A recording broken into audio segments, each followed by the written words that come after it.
Olá pessoal, tudo bem? Uma boa noite para vocês, na graça e na paz de Jesus. Bom, hoje a gente está começando matéria nova. Hoje nós vamos falar um pouquinho sobre a história da igreja.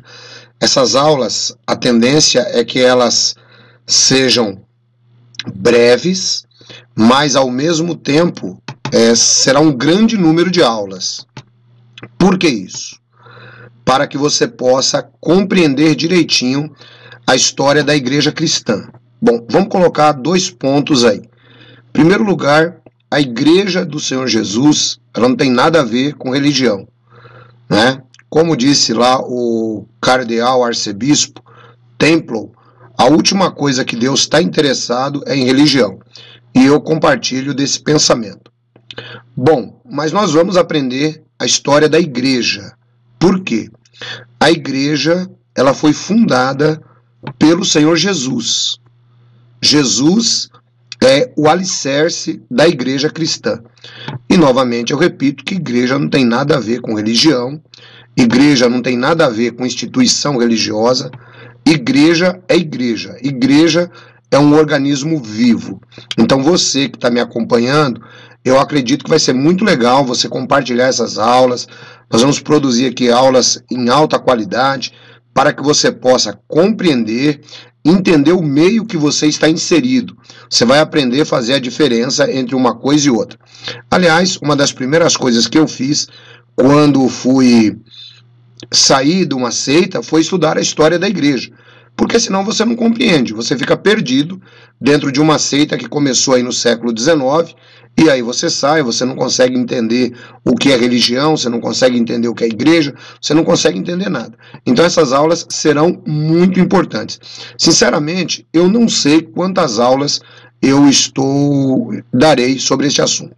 Eu vou me basear em um livro que tem mais ou menos umas 200 páginas. Ao final do curso, a gente disponibiliza aí o PDF para vocês, tá? Ao final da matéria. Bom, vamos começar compreendendo então o nosso tópico, que aí está: o mundo romano e o advento do cristianismo. A história bíblica do Antigo Testamento termina com a morte de Neemias por volta de 440 a 400 a.C.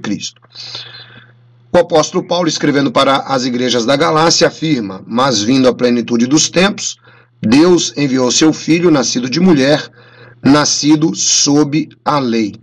Bom, aqui a gente precisa destacar algumas coisas importantes. Eu vou colocar aqui para você. O primeiro ponto aqui é que a história do Antigo Testamento, a história bíblica, ela termina aqui por volta de 440 a 400. Esse período aqui, o último livro que é escrito é o livro de Malaquias. Você há de se lembrar que Neemias, ele era um restaurador da adoração, ele era um restaurador do templo, participou ativamente. Por que isso aqui é interessante para que nós saibamos? Porque a história do Antigo Testamento, como nós conhecemos, ela termina aqui, dentro desse período que a gente está falando, aproximadamente em 400 anos antes de Cristo. O apóstolo Paulo, ele se refere ao período, lá no livro de Gálatas, capítulo 4, versículo 4, onde ele diz assim, que chegando à plenitude dos tempos, Deus enviou seu filho, nascido de mulher, que veio a estar debaixo de lei. Então, embora a história do Antigo Testamento termine por volta de 400 a.C., é claro que ainda não havia chegado à plenitude dos tempos, não havia chegado ainda o limite dos tempos. O que é que significa exatamente essa expressão? Bom, então tá aqui, o termo plenitude, nesse contexto, ele significa que Deus, depois de anunciar por meio de seus profetas a vinda do seu filho Jesus, o fez quando tudo estava devidamente preparado. Gente, olha só que interessante isso aqui, Tem aqui um ponto legal, né? Vamos colocar melhor aqui para você. Primeira coisa que a gente precisa compreender: apesar de 400 anos antes de Cristo, a história do Antigo Testamento, ela praticamente já está terminada. A gente vai entrar em um outro período aí, que já eu vou passar para vocês. Não havia chegado o tempo ainda de Jesus vir. Por que eu estou chamando a atenção de vocês a este ponto? Estou chamando a atenção de vocês a este ponto, por quê? Porque é muito importante que você saiba que o tempo de Deus é um e o nosso tempo é outro. Nós vivemos apenas dentro de uma fração do tempo de Deus, apenas isso, nada mais, tá? Então, aquilo que aconteceu 400 anos depois sinalizava que esse tempo que o apóstolo Paulo disse havia realmente chegado, tá? Aí, esse período, ele tem um nome teológico. Então, aqui na teologia, nós chamamos de período interbíblico, tá legal? Período interbíblico ou período do silêncio de Deus. Então, esse é o nome dado a esse período. Ou seja, durante esse período vai acontecer algo interessante. Jeová não inspira nenhum livro. Vejam que a inspiração da Bíblia começou com Moisés, não é? Lá no deserto. Começou lá escrevendo o Gênesis, o Êxodo, o livro de Jó, que a gente entende que é o primeiro. E aí isso se estende, né, por aproximadamente 1000 anos de escrita. Aí os profetas também vão escrever, tal. Quando chega aí nesse período aí com o Esdras, o Neemias, o Zacarias, o Ageu e o Malaquias, acabou. Então Deus não fala mais com o homem assim como falava nesse período aí de 1000 anos de produção literária das escrituras sagradas. Então esse período ele é chamado de período interbíblico, também é conhecido como período intertestamentário. Tudo isso que eu estou grifando de azul, eu acho legal você anotar em um caderno, são expressões teológicas, são expressões importantes e tipo assim, conforme você tiver um tempinho, você vai na internet e digita período interbíblico, né, que ele vai te dar mais ou menos uma noção. Dentro desse período interbíblico acontece algo muito interessante. Por exemplo, as produções literárias que são ali feitas, elas não são inspiradas por Deus, mas elas são históricas. Nesse período, por exemplo, nós temos a história dos Macabeus e nós temos o livro de 1º e 2º Macabeus, que você pode encontrar em qualquer Bíblia católica, tá? Ele é escrito durante esse período. Aí nós temos outras composições de outros livros, outras obras, mas nada a ver com inspiração divina. Dentro desse momento, Deus está em silêncio, preparando agora de uma outra maneira. Isso aqui é muito legal de você entender. Vejam, foram mais ou menos 1100 anos de preparação de Bíblia, não é? Nós temos ali a preparação das escrituras hebraicas, a lei, os profetas, não é?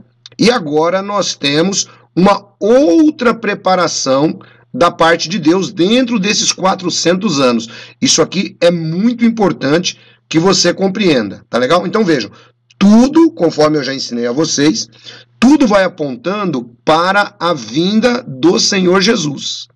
Tudo vem apontando para a vinda do Senhor Jesus. Então foram vários anos na preparação escrita, usando os santos profetas. Posteriormente, para esse processo, e Deus vai começar a usar um outro processo agora de preparação para a chegada do Messias. Então guarda aí esse termo, que esse termo é legal e é importante. Período interbíblico, período intertestamentário também é conhecido assim. Tá legal? Então, por que ele tem esse nome, né? Durou 4 séculos. Deus não se manifestou ao seu povo, nem por meio de profecias, visões ou por meio de sonhos. É por isso que esse período é chamado de período do silêncio de Deus. Estar em silêncio não implica em estar inativo, ou seja, Deus estava numa intensa atividade preparando o mundo para o advento de Cristo. Gente, olha que legal isso aqui, ó. Os judeus não tinham nem noção disso que estava acontecendo. Mas vejam como, quando você começa a conhecer a teologia histórica, você vai compreendendo algumas coisas.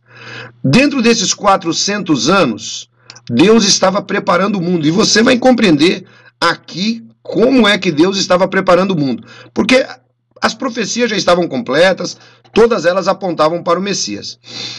Vamos ver como foi essa preparação, ó. Nesta preparação, Deus usou 3 povos. Vejam só que legal. Quem são esses 3 povos? Nós temos os judeus, os gregos e os romanos, tá? Então Deus usou esses 3 povos para pavimentar a estrada, né, da história, vamos dizer assim, para a chegada de Jesus, durante esses 400 anos, conhecido aí como tempo do silêncio da parte de Deus, tá? Cada uma dessas nações, ou cada um desses povos, contribuiu para o cumprimento do propósito de Deus. Isso aqui é muito importante porque aqui eu já quero quebrar aí um paradigma, né, onde nós acreditamos, muitas vezes, até pela religião, que Deus, ele usa somente aquele pessoalzinho bonitinho que ele preparou e que desobedeceu, e este pessoal era o povo judeu. Não. Lembre-se que Deus também usou Ciro da Pérsia, chamou Ciro de meu servo, né, o Ciro da Pérsia. Lembre-se que ele usou Nabucodonosor de Babilônia, disse também que era o meu servo. E agora, para pavimentar o caminho, né, Deus, ele usa os gregos e os romanos juntamente com os judeus para o cumprimento desse propósito. Um ponto legal que é importante que a gente guarde bem aqui é que são 400 anos dentro dessa preparação que Deus está trabalhando, tá bom? Bom, a gente vai falar um pouco mais sobre este assunto, como foi que Deus usou essas nações para trazer, né, ou preparar o ambiente no qual Jesus nasceu. Havia uma preparação, era importante, tá? Então, dentro do tempo humano, era mais ou menos 400 anos. Vamos falar um pouquinho sobre o ambiente que Jesus nasceu, né? Depois disso, depois a gente vai falar um pouco mais sobre essa questão desses povos, tá legal? Então, bom, o ambiente que Jesus Cristo nasceu, ele se dá numa época em que a Palestina estava debaixo do jugo do Império Romano, tá legal? Vejam só, ele nasce dentro do período do reinado de Augusto. Esse reinado de Augusto, ele vai de 27 a.C. até 14, tá? Depois de Cristo. Então Jesus nasce aqui, historicamente, dentro deste período, tá legal, pessoal? Isso aqui é importante por quê? É importante porque nós já vamos aqui também explicando uma outra situação que a gente já falou em aulas anteriores. Por exemplo, Jesus, ele nasce, né, aproximadamente, né, de 4 a 6 antes de Cristo, tá? De 4 a 6 antes de Cristo. Veja, o reinado de Augusto vai de 27, né? Então, se Jesus nasce aqui no ano 4, Jesus nasce aproximadamente 23 anos depois do início do reinado de Augusto, tá bom? É importante a gente saber isso daqui. Tem alguns problemas aí no calendário.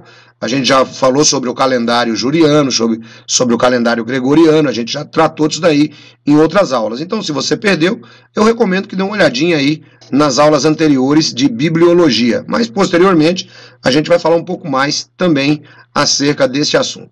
Então, Jesus nasce durante o reinado de Augusto e Jesus morre e ressuscita durante o reinado de Tibério. Isso aqui é inclusive comprovado, tá, pelo Evangelho de Lucas. Basta você pegar e dar uma olhadinha ali no Evangelho de Lucas, que vai ficar facinho para que você possa compreender essa situação aqui, tá bom? Bom, agora vamos dar uma olhadinha aí como estava a Palestina naqueles dias. Olha só, a Palestina, ela estava sob o jugo romano de 63 até 135 depois de Cristo, tá? No tempo em que Herodes o Grande, ou Herodes o Magno, era o rei dos judeus, ou o rei da Judéia, quando Jesus Cristo nasceu. Bom, aqui nós temos algo bastante interessante, pessoal.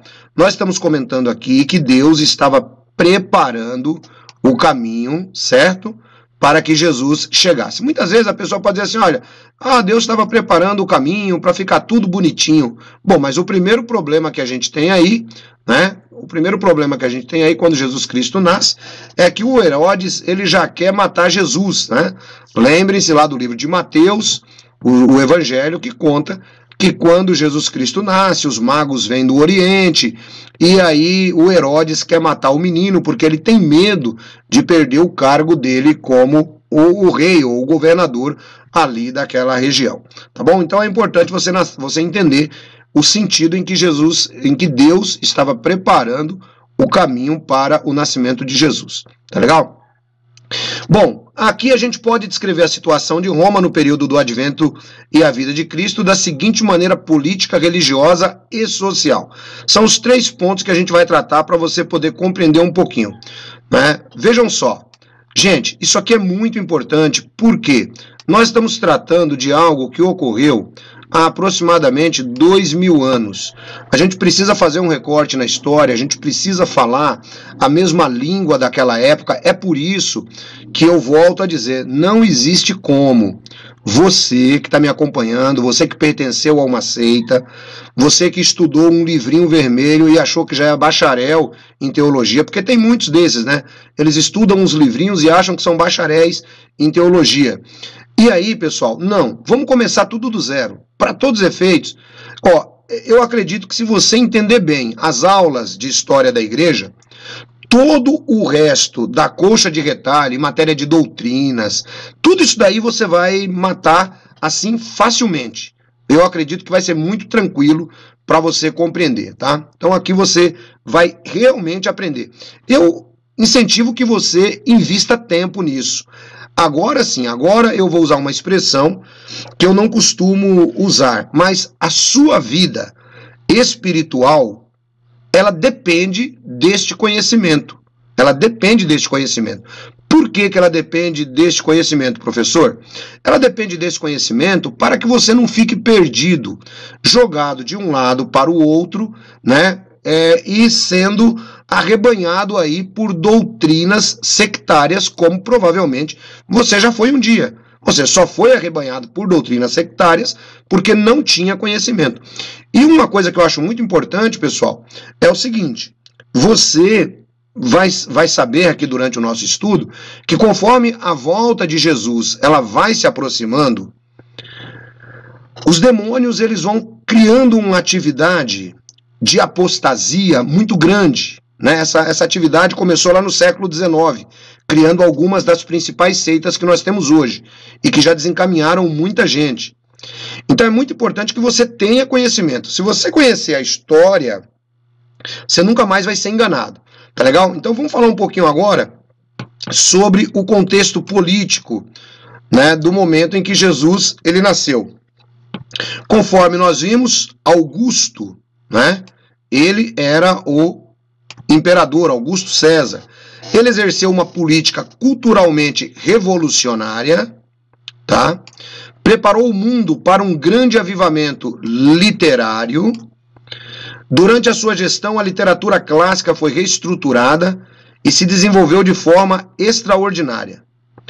As artes floresceram em todo o seu esplendor e se desenvolveram de forma vertiginosa, principalmente no campo da música e da arte dramática. Então vejam, durante esse período, né, que Jesus vai nascer, tem algumas coisas interessantes aqui ocorrendo no mundo romano, né? Então o Augusto César ele passa a promover aí um grande avivamento literário, né, o que era importante. Isso era muito importante, nós temos que nos lembrar que os evangelhos vão ser produzidos, e aí se você parar para pensar, né, você vai relembrar. Eu disse que o Antigo Testamento foi escrito aproximadamente num período de 1100 anos, porque ele começa em 1500 aproximadamente e vai até o ano 400. O Novo Testamento, agora com as novas tecnologias, inclusive implantadas pelo Império Romano, a gente vai aprender que ele dura só praticamente, né? Vamos colocar aí um período, né? Porque não foi isso, não foi nem isso. Dá aproximadamente 50 anos de produção. 50 anos de produção, os 27 livros do Novo Testamento já estão prontos, sem contar os pseudepígrafos que andam por ali também rodeando. Tá legal? Então, isso daí é uma das partes que a gente entende, né, a preparação de Deus, né, a tecnologia usando aí o mundo romano para a chegada do Messias, ok? Bom, nesse período também o setor da construção civil se desenvolveu grandemente. Você vai se lembrar, inclusive, né, que dentro desse período aí Herodes aparece, ele vai reconstruir ali o templo e tal, mas algumas outras obras também, elas são de destaque, né? Nós temos, por exemplo, o Panteão, nós temos o Coliseu, né, que é seguido aí a esse período de desenvolvimento, tá, na construção civil. Os romanos também eram conhecidos pelas suas estradas. As estradas do Império Romano, elas realmente pavimentaram o caminho para o Evangelho. Sem as construções romanas, teria sido muito difícil, por exemplo, o apóstolo Paulo dizer em uma determinada época que ele havia pregado o Evangelho a todas as nações debaixo dos céus. Então é muito importante que a gente entenda a contribuição do Império Romano aqui, né? Normalmente, aqui nós temos alguns detalhes, né? As estradas do Império Romano, normalmente elas eram construídas em linha reta, quando necessário, eles faziam grandes viadutos, pontes, rios e vales, e algumas dessas estradas ainda hoje estão em uso, não é? Lembrando ainda que já naquela época se nutria grande interesse pelas ciências, principalmente pela matemática. Então, quando a gente está tratando de tempo de Jesus, nós não estamos tratando do tempo, né, como alguns às vezes colocam, né? Olha, o tempo de um carpinteiro ali na Galileia, aquilo que um carpinteiro começou, se desenvolveu tanto. Não, pessoal, o mundo romano era um mundo de progresso, tá? Nós vamos ter, inclusive, a gente não falou ainda sobre a questão do mundo grego, mas se você pegar o mundo grego 400 anos antes de Cristo, nós já temos aí o desenvolvimento da matemática com Pitágoras, nós já temos Platão, nós já temos Sócrates, nós já temos Aristóteles, né? Nós temos aí a filosofia grega tomando conta do mundo. Nesse tempo que Jesus está aí, já havia praticamente uma repaginação, né, dessa filosofia, já com os estoicos, com os epicureus, e assim sucessivamente. Tá bom? Então, esse aqui é o contexto político do momento em que o mundo está sendo preparado para Jesus chegar. Porque Jesus não tem só que chegar, pessoal. Jesus tem que chegar, Jesus tem que morrer, Jesus tem que preparar os seus discípulos para pregar o evangelho no mundo inteiro. Então, é por isso que essa preparação ela era tão importante, tá bom?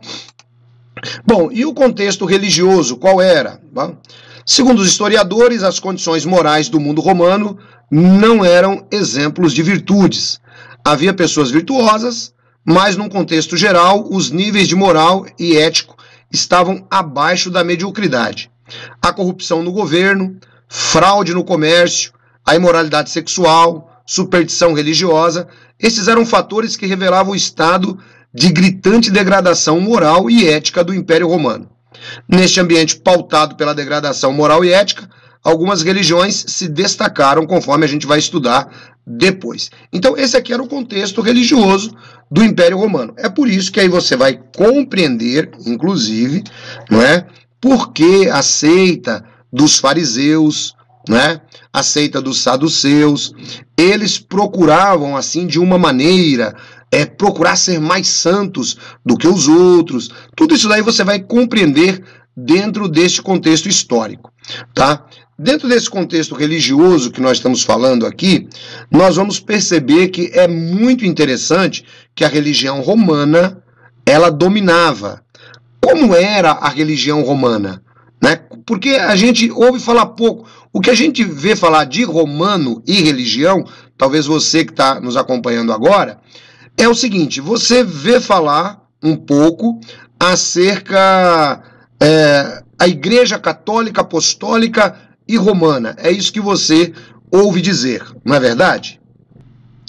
A Igreja Católica, Apostólica e Romana. É só o que você ouve dizer. Aí você fala, então essa igreja ela veio de Roma, tal, não sei o quê. Gente, tem muita coisa aí que você vai compreender. Você vai entender mais ou menos a religião de Roma, você vai entender por que a cabeça dos discípulos ela trabalhava de uma determinada maneira. Tudo isso e muito mais, tá? Então, nós estamos estudando agora a matéria História da Igreja. O que eu vou pedir para você? Essa matéria, gente, para mim, é uma das matérias que eu mais gosto de estudar, é uma das matérias que eu mais gosto de ensinar. Por quê? Porque ela é simplesmente libertadora. Então, manda para todo mundo aí que pode, né, acompanhar nossas aulas, quer neste exato momento, quer depois, tá? Que eu tenho certeza que vai ser uma benção. Uma outra coisa, pessoal, que esse é um curso de teologia regular, normal, né? Ao final desse curso, ao final, todo mundo que assistiu, você falando para mim assim, ancião, eu assisti pelo menos 70% de todas as aulas, eu gostaria que você emitisse o certificado para mim. A gente vai emitir o certificado, tá? De teologia, tranquilo. Só que assim, né, pessoal, leva a sério o negócio, né? Leva a sério, faz as buscas, né? Faz a lição de casa, conforme eu citei para você aí, tudo que a gente vai grifando de azul, vai na internet, dá uma procurada, que você vai ver como a sua mente vai se abrir, você vai conhecer muito, mas muito mesmo, eu te garanto. E não vai levar tanto tempo, você vê, a nossa aula é um dia por semana, no sábado à noite, e você pode rever essa aula depois também, caso você tenha dúvida, tá bom? Então, eu quero já agradecer a todos vocês, eu também quero lembrar o seguinte: todos os alunos desse curso que indicarem o nosso curso, mas vejam só, você precisa também indicar o nosso curso para mais alguém, para um amigo. De que maneira que você indica? Pegando esta aula e enviando para ele. Você vai ganhar um livro sobre a inerrância das Escrituras. Pessoal, o que eu puder contribuir para o seu conhecimento, né, em matéria de PDF que a gente tem, que a gente pesquisa, eu vou contribuir com vocês. Podem ter certeza disso. Tá legal? E você pode fazer isso. Você pode ajudar indicando para mais alguém, pedindo para a pessoa se inscrever no canal, pedindo para ele assistir às aulas, e eu tenho certeza que essa pessoa vai ganhar um verdadeiro presente. Tá bom? Bom, eu vou ficando por aqui. Até a nossa próxima aula, em nome de Jesus. Se ficou alguma dúvida, dá uma olhadinha de novo nessa aula, vai na internet, pega os pontos que eu grifei de azul, e eu tenho certeza que vai ser muito legal. E tenho certeza que a nossa próxima aula será melhor ainda. Deus abençoe a todos vocês, um grande abraço, em nome de Jesus.